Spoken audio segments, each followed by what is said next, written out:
जय हिंद। देखिए, आज आप लोग समझते हैं क्लास 10वीं में प्रश्नावली 1.2 से। ठीक, 1.2 का हालांकि पार्ट 1 हो गया, उसको जा करके आप लोग पहले देख लीजिएगा। जिसको समझ में आ गया होगा तो कोई दिक्कत नहीं है। यहाँ पे कौन सा होगा एक्सरसाइज 1.2 का सवाल नंबर कितना होने वाला है 5 नंबर से। चलिए देखिए मेरे प्यारे बच्चों, यहाँ पे जो है ना सवाल का ये ना थोड़ा सा लैंग्वेज वाला सवाल था, इसीलिए पहले हम इसका भाषा लिख दिए थे यहाँ पे। ठीक ना, इसमें बोल रहा है जांच कीजिए क्या किसी प्राकृतिक संख्या n के लिए 6 पावर n कितना है, 6 पावर n जो अंक है वो 0 पर समाप्त होगा।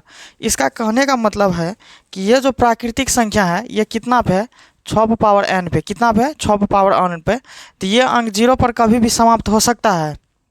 तो देखिए एक चीज़ आप लोगों को पता है, कोई भी संख्या 0 पर तभी समाप्त हो सकता है जब लास्ट में जो है 2 गुना 5 या कहीं पे भी 2 गुना 5 बार आना चाहिए।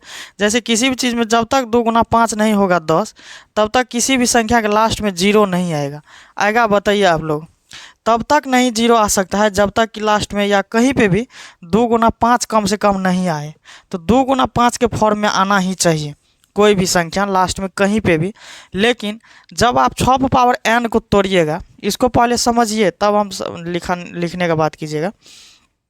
जब ये 6 पावर n है, जब इसको तोड़िएगा तो 6 को क्या लिख सकते हैं, 2 गुना 3 लिख सकते हैं। क्या लिख सकते हैं, 2 गुना 3 लिख सकते हैं। समझ में आ गया? क्या लिख सकते हैं, 2 गुना 3। तो इसको जब लॉसा कीजिएगा 6 को तो क्या होगा, 2 या 3, तो 2 गुना 3 के फॉर्म में आ जाएगा। इसमें देखिए 2 गुना 5 कहीं पे आ रहा है क्या? जब तक कहीं पे 2 गुना 5 नहीं आएगा तब तक ये 0 पे समाप्त नहीं हो सकता है। तब तक क्या नहीं हो सकता है, 0 पर समाप्त नहीं हो सकता है। चलिए समझ गए आप लोग? तब तक क्या नहीं हो सकता है, 0 पर समाप्त नहीं हो सकता। ठीक, तो यहाँ पे मेन फंडा यही है, 0 पे आने के लिए 2 गुना 5 आना चाहिए। बट 6 का जब लॉसा करते हैं तो 2 गुना 3 के रूप में आता है इसका गुणनखंड। इसीलिए यहाँ पे लिख दिए हैं, यदि कोई संख्या 0 पर समाप्त होना चाहती है, यदि कोई भी संख्या यदि 0 पर समाप्त होना चाहती है तो उसका गुणनखंड में कम से कम एक बार 2 गुना 5 आना चाहिए। यह चीज़ समझ में आया? एक बार क्या आना चाहिए, 2 गुना 5 आना चाहिए। लेकिन जब आप 6 का लघुत्तम या गुणनखंड करते हैं तो 2 गुना 3 के रूप का आता है, तो यह संभव नहीं है यहाँ पे। तो इसीलिए यहाँ पे लिख दिए हैं 6 का गुणनखंड करने पे ये 2 गुना 5 के रूप का नहीं है। नहीं है, आप लोग को भी दिखाई दे रहा है ये 2 गुना 3 के रूप का है, तो ये 2 गुना 5 के रूप का नहीं है। अर्थात ये कभी 0 पर समाप्त नहीं हो सकती है किसी भी प्राकृतिक संख्या n के लिए। देखिए पावर का भी वैल्यू तभी हो सकता है जब तक क्या कहते हैं उसका फॉर्म 0 में नहीं आया हो। यहाँ पे 6 को, यहाँ पे 6 पे कोई भी यानी कोई भी पावर आप लोग लगा दीजिएगा तो ये 0 पर आ ही नहीं सकता है, क्योंकि 6 पे पावर यानी कोई भी दुनिया का आप कुछ भी लगा दीजिए ये 0 पर नहीं समाप्त हो सकती है। ठीक, तो आप लोग जो है इसका स्क्रीनशॉट ले लीजिए और इसको बेहतरीन तरीक़ा से उतार लीजिएगा।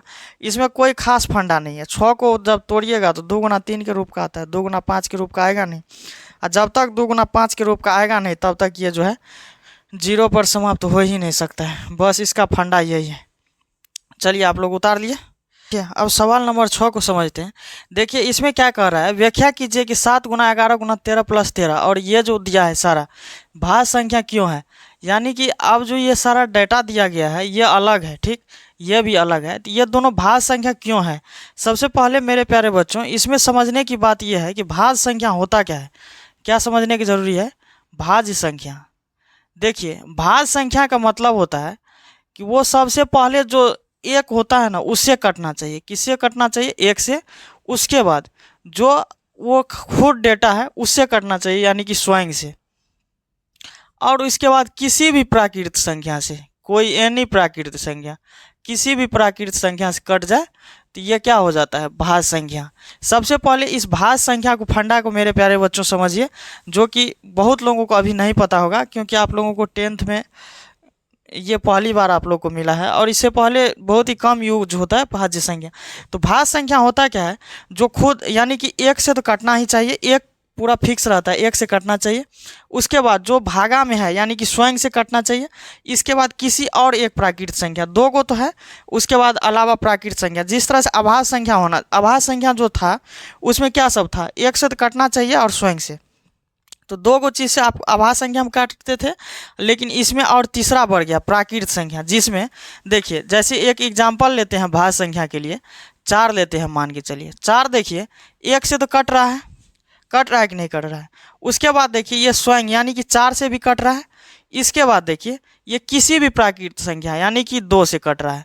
2 से जब भाग दीजिएगा तो 4 आसानी से कट जा सकता है।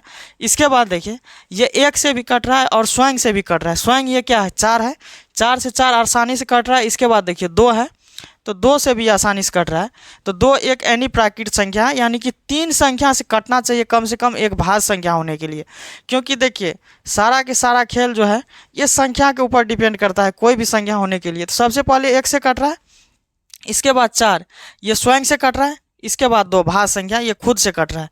चलिए भाज्य संख्या के लिए यही उदाहरण काफ़ी है। जिस तरह से और हम क्या ले सकते हैं, एक 6 ले सकते हैं। यहाँ पे देखिए 6 भी कौन कौन चीज़ों से कट रहा है, 1 से कट रहा है और ये 2 क्या कहते हैं खुद से भी कट रहा है। उसके बाद देखिए 6 के बाद अलावा ये कौन चीज़ से 3 से भी कट रहा है। यानी कि कम से कम ये कितने संख्या से कटना चाहिए, 3 संख्या से कटना चाहिए। 1 से कटना चाहिए और खुद स्वयं से कटना चाहिए। इसके बाद किसी भी प्राकृतिक संख्या से कटना चाहिए। समझ में आ गया, भाज्य संख्या समझ गए। यानी कि जो 1 से स्वयं से और किसी अन्य प्राकृतिक संख्या से कटता है वो भाज्य संख्या होता है। चलिए ये सवाल भी वही कर रहा है कि भाज्य संख्या क्यों है। चलिए इसको हम समझाते हैं। सवाल क्यों है 7 गुना 11 गुना 13 प्लस 13 है। देखिए मेरे प्यारे बच्चों, इसमें इस सवाल टाइप जो इस टाइप का सवाल कभी भी आए तो इसमें एक ही चीज़ करना है, जो दोनों में से कॉमन निकलने वाला होगा ना तो उसको कॉमन निकाल लीजिएगा।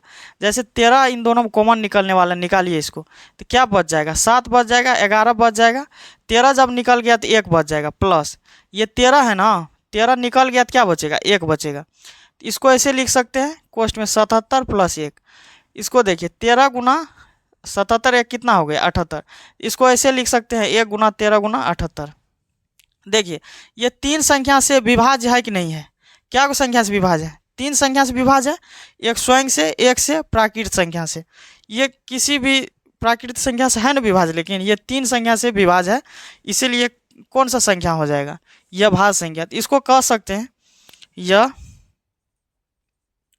3 संख्या से विभाज्य है, 3 संख्या से विभाज्य है। ठीक, अतः यह कौन संख्या होगा, भाज्य संख्या है। देखिए ये तो आप लोग को समझ में आ गया। थोड़ा इस चीज़ सब पे फोकस कीजिए, ठीक ना। आप लोग जिस तरह से पढ़ाई करते हैं तो यूट्यूब पे ही फोकस कीजिएगा। ये नहीं कि जा कर के इंस्टाग्राम पे हिला रहे हैं। इधर सब लड़का लड़की सबका एक ही कॉमन प्रॉब्लम है, पढ़ते पढ़ते इंस्टाग्राम पे हिल जाता है सब। जैसे नोटिफिकेशन मान लीजिए अभी पढ़ रहा है और नोटिफिकेशन आया उधर से इंस्टाग्राम पे, बस चालू हो जाएगा उधर चैटिंग। तो ये सब गलत बात है, ठीक है। पढ़ाई करते हैं आप यूट्यूब पे तो चुपचाप यूट्यूब पे ही पढ़ाई करें। बहुत दिक्कत होता है, डिस्ट्रैक्शन सबसे ज़्यादा अभी फैल गया है। लड़का लड़की सब इसी को लेकर के परेशान है सब। इसीलिए थोड़ा आप लोग माँ बाप को भी समस्या को देखिए, उस हिसाब से पढ़ाई कीजिए कि कितना खर्च कर रहा है आप लोगों के पीछे, कितना मेहनत करता है। ये सब चीज़ भी देखिए आप लोग, ठीक ना। तब आप लोग को समझ में आएगा कि क्या है दुनिया। तो ये सब चीज़, सारी चीज़ें आप लोगों को ही देखना पड़ेगा। समझ में आ गया। ये जो इंस्टाग्राम के रील के चक्कर में, प्यार मोहब्बत के चक्कर में इधर उधर हो रहे हैं, ये सब पूरा डिस्ट्रैक्शन है। ये सब से बचिए, ठीक ना। लड़का सब तो औरों डिस्टर्ब, उसको 2-4 को बढ़िया बात कह देती है सब, पूरा उन सबको लगता है कि सारा दुनिया यही है। सब पढ़ाई लिखाई छोड़ करके उसी चक्कर में। इस सब से थोड़ा सा दूरी बना करके किसी के खास होने का भ्रम मत पालिएगा। आप भ्रम मत पालिएगा कि आप किसी का खास हो। खुशबू खत्म होने के बाद पूजा को, फूल को भी कचरे के ढेर में जाके मिलना पड़ता है। इसीलिए मोटिवेशन थोड़ा सा सोच समझ करके। समझ में आ गया ना। तो यहाँ पे समझिए ये भाज्य संख्या समझ में आ गया। सेकेंड क्या है देखिए, 7 गुना 6 गुना 5 गुना 4 गुना 3 गुना 2 गुना 1 प्लस 5। इसमें देखिए 5 इसमें कॉमन है, 5 इसमें कॉमन है, तो 5 निकाल लीजिए, क्या बचेगा 7 गुना 6 गुना 1 गुना 4 गुना 3 गुना 2 गुना 1 प्लस 1। अब इसको जब गुना कीजिएगा तो कितना हो जाएगा, गुना करने के बाद ये 1008 होगा। इस सब को जो गुना कीजिएगा 1008 प्लस 1, तो 5 गुना 1000 ये कितना हो गया 9। इसमें 1 आप गुना कर सकते हैं। तो ये भी कितना संख्या से विभाज्य है, 3 संख्या से विभाज्य है। तो यहाँ आप लिख दीजिए, अतः यह क्या संख्या है, भाज्य संख्या है। भाज्य संख्या आप लोग समझ में आ गया आप लोगों की, नहीं आया बताइए। भाज्य संख्या होने के लिए बकलोल लोगों कम से कम 3 संख्या से कटना चाहिए। समझ में आ गया? चलिए आप लोग इसका स्क्रीनशॉट ले लीजिए। और 7 नंबर के क्या कह रहा है, उतना क्या सवाल लिखे हम बता देते हैं। वैसे इसमें देखिए 7 नंबर आप लोग भी पढ़िए, पेज नंबर 13, प्रश्नावली 1.2। किसी खेल के मैदान के चारों ओर एक वृत्ताकार पथ है। इस मैदान का एक चक्कर लगाने में सोनिया को 18 मिनट लगते हैं। कोई खेल का मैदान है, ठीक ना, खेल का किस तरह से वृत्ताकार एक मैदान है जिसमें सोनिया भी दौड़ रही है। कौन दौड़ रही है? चलिए सोनिया को बना देते हैं, ठीक बना जी। यह है सोनिया। इसको इस मैदान में चक्कर लगाने में कितना टाइम लगता है? 18 मिनट। कितना लगता है? 18 मिनट में ये पूरा चक्कर लगा लेती है, ठीक ना। और देखिए जबकि इसी मैदान के एक चक्कर लगाने में रवि को 12 मिनट लगता है। लड़का है ना जी। चलिए अब रवि को कितना लगता है टाइम, देखिए रवि है, इसको लगता है कितना मिनट? 12 मिनट लगता है। कितना मिनट लगता है? 12 मिनट। इसी के हिसाब से ये भी चक्कर लगाते हैं इसी मैदान में। मान लीजिए वे दोनों एक ही स्थान और एक ही समय चलना प्रारंभ करके एक ही दिशा में चलते हैं, तो कितने समय बाद वो पुनः प्रारंभिक स्थान पर मिलेंगे। अब इसका कहना है कि 18 मिनट में ये सोनिया चक्कर लगा लेती है, 12 मिनट में ये रवि चक्कर लगा लेता है। रवि लगाता है 12 मिनट में, सोनिया लगाती है 18 मिनट में। और दोनों ये प्रारंभिक स्थान पे जो है कितना मिनट के बाद मिलेगा, ये पूछ रहा है आपको। चलिए अब देखते हैं इन दोनों को क्या करना पड़ेगा, बताइए आप लोग। एलसीएम करना पड़ेगा कि एचसीएफ करना पड़ेगा? तो इसका करना पड़ेगा एलसीएम। तो चलिए 18 का कीजिएगा तो कितना होगा? 2 तिया 6 तिया 18। इसके बाद देखिए 12 का कितना होगा? 2 दूना 4 तिया 12। ये क्या किया है, लॉसा कर लीजिएगा। बेदरा में जो सीखे होंगे 2-3 क्लास में एलसीएम कैसे किया जाता है वो कर लीजिएगा, ठीक ना। इसका कितना हो जाएगा एलसीएम जो करेंगे? तो 2 क्या को मिल रहा है? एगो 2 निकाल लेंगे, एगो 3 निकाल लेंगे, और जो बच गया उसको सीधा धकेल देना है। 2 तिया 6 दूना 18 तिया 54 हो रहा है क्या? गलती हो गया जी। एगो 2 एगो 3। अच्छा ये 3 तो ज़्यादा लिख। अच्छा देखिए इसमें करना क्या है, देखिए इसमें जैसे ये 2 गो है 2, तो इन दोनों में से क्या निकल जाएगा? एगो, ठीक। अब देखिए 3 इसमें 2 गो है, इसमें एक है, तो एगो 3 निकल जाएगा। बचा क्या? फिर ये 3 बचा, एगो ये 2 बचा। 2 तिया 6 तिया 18 दूने कितना हो जाएगा? 36।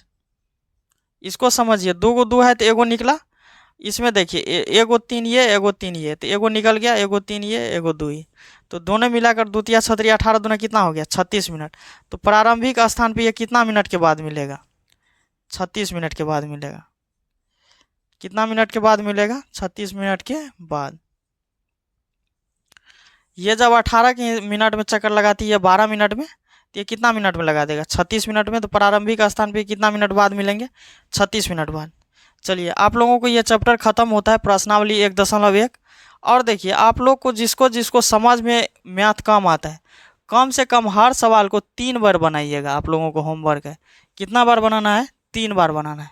समझ में आ गया? जब 3 बार बना लीजिएगा तो सवाल का कोई ऐसा ताकत नहीं है जो आप लोग को हरा देगा, ठीक ना। क्योंकि कोई भी चीज़ आप लोगों से रिवीजन मांगता है जिसको आप लोग करते नहीं है। किसी भी चीज़ पे आप टाइम दीजिएगा वो आपको वो चीज़ होगा ही होगा, ये चीज़ गारंटी है। जो चीज़ को आप अपना बनाना चाहते हैं या अपना करना चाहते हैं वो चीज़ होना चाहिए, तो उस पर आप टाइम खर्च कीजिए। लेकिन आप लोग टाइम कहीं और खर्च कर देते हैं, तो ध्यान रखिएगा वो भी अपना होगा। इसीलिए सवाल पे टाइम खर्च कीजिए और सवाल को अपना बनाइए अभी कम से कम, ठीक ना।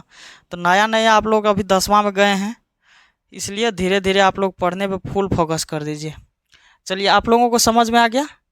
इसका स्क्रीनशॉट ले लीजिए। अब हम सब मिलेंगे नेक्स्ट वीडियो में, तब तक के लिए सब लोगों को जय हिंद।